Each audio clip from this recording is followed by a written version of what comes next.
मैंने एक वीडियो देखा नील टाइसन का, जिसमें वो कहते हैं कि more than 93% elite scientist do not believe in God और less than 1% philosophers do not believe in God. और यहीं से इस वीडियो का पॉइंट निकलता है, एक elite साइंटिस्ट आइंस्टीन का और एक elite फिलोसफर स्पिनोजा का। जब आइंस्टीन से एक बार पूछा गया कि क्या आप गॉड में मानते हैं, तो उन्होंने रिप्लाई दिया, I believe in Spinoza's God, who reveals himself in the lawful harmony of the world, not in a God who concerns himself with the fates and the doings of the mankind. हाँ, मैं मानता हूँ God में, मगर Spinoza के God में, अरे गहरे उस गॉड में नहीं जो लोगों के कर्मों से, उनके नसीबों से, इन सब से चिंतित रहता है। बिल्कुल भी नहीं। तो आखिर ये स्पिनोजा का गॉड है क्या, जिसको एक एलीट साइंटिस्ट, गॉड को एक एलीट साइंटिस्ट भी मानने को तैयार हो जाता है, क्योंकि स्पिनोजा का गॉड है ही वैसा, टोटली साइंटिफिक। आइए जाने कैसे। स्पिनोजा बात करते हैं सब्सटेंस के ऊपर, यानी core of things, basics of things. कोई भी चीज़ एग्जिस्ट करती है तो वो बेसिकली कैसे कर सकती है, जिसके लिए वो कोट देते हैं, bye substance I understand what is in it self and is conceived through it self, यानी जो खुद से है और जिसको होने के लिए किसी और चीज़ की ज़रूरत नहीं। उदाहरण अगर हम वाटर का लें तो वाटर कैसे है, H2O से बना हुआ। H2O कैसे है, हाइड्रोजन और ऑक्सीजन के दो मॉलिक्यूल्स से। हाइड्रोजन कैसे है, और भी कॉम्प्लेक्स मॉलिक्यूल्स से है।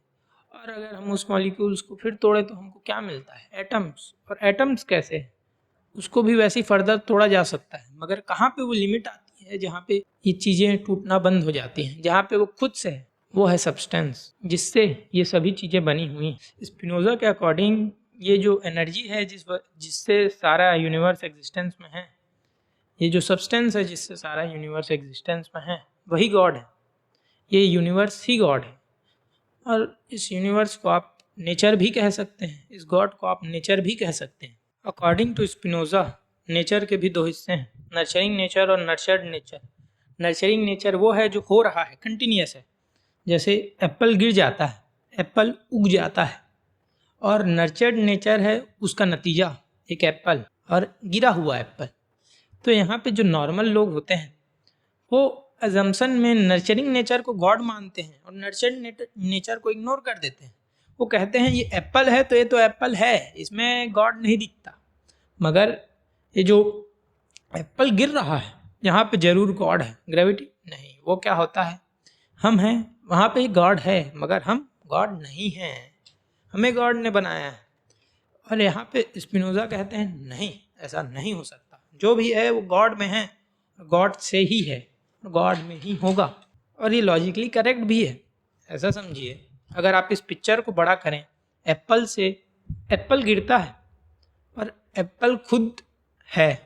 इस पिक्चर को अगर आप बड़ा कर दें, यूनिवर्स तक ले जाएं या अर्थ तक ले जाएं, अर्थ को एक एप्पल मान लें, तो अर्थ का खुद का ऐसा नेचर है कि उसमें ग्रेविटी होगी और वो ग्रेविटी खुद एप्पल को खींचेगी। और उस अर्थ में खुद ऐसा नेचर है कि एप्पल पनपेगा, पैदा होगा। इसी कारण से ये जो गॉड का लॉजिक है स्पिनोजा का, ये साइंटिफिकली अप्रूव्ड हो जाता है और साइंस को अपने अंदर सम्मिलित कर लेता है, यूनिवर्स के लॉज को अपने अंदर सम्मिलित कर लेता है गॉड को एक्सेप्ट करते हुए, क्योंकि वो गॉड यूनिवर्स को ही मानता है। इसको आप और बेहतर समझ सकते हैं अगर हम नर्चरिंग नेचर वाले लॉजिक को आगे ले जाएं, एक नॉर्मल पर्सन के गॉड को स्पिनोजा के गॉड से वर्सेस कराएं, तो नॉर्मल पर्सन बोलेगा this universe is because God has created it. Normally यहाँ पे एक और लॉजिकल बात पैदा होगी कि फिर गॉड को किसने बनाया है। जवाब आएगा गॉड को गॉड ए ने, गॉड बी ने, गॉड सी ने बनाया है, उसको गॉड डी ने बनाया है। ऐसा चक्र चलते जाएगा। या जवाब आएगा कि गॉड खुद से बना हुआ है, गॉड को किसी ने नहीं बनाया है। अब यहाँ पे हमको एक्सेप्ट करना होगा कि कोई चीज़ खुद से बनी हो सकती है, तो फिर ये भी तो हो सकता है कि यूनिवर्स खुद से बना हो और यूनिवर्स का कोई क्रिएटर ना हो, यूनिवर्स ही खुद का क्रिएटर हो। और ऐसा ही है, ये यूनिवर्स ही खुद का क्रिएटर है, इसलिए ये यूनिवर्स ही खुद गॉड है, ऐसा स्पिनोजा कहते हैं। और जो भी होगा वो यूनिवर्स नेचर के लॉ से ही होगा, तो फिर ये साइंस के लॉ से ही होगा। तो इसी कारण से आइंस्टीन स्पिनोजा के गॉड में बिलीव करते हैं। ये होता है पैंथीज्म, यानी जो यूनिवर्स को ही गॉड मानता है। और फिलोसफर्स जब भी गॉड का बात करें तो वो इस गॉड का बात कर रहे होते हैं। आप इस वीडियो को चेकआउट कर सकते हैं और गॉड और साइंस के बीच के डिफरेंस को जानने के लिए, मगर हमने वहाँ पे बात किया है उस वाले गॉड की जिसको नॉर्मली लोग मानते हैं।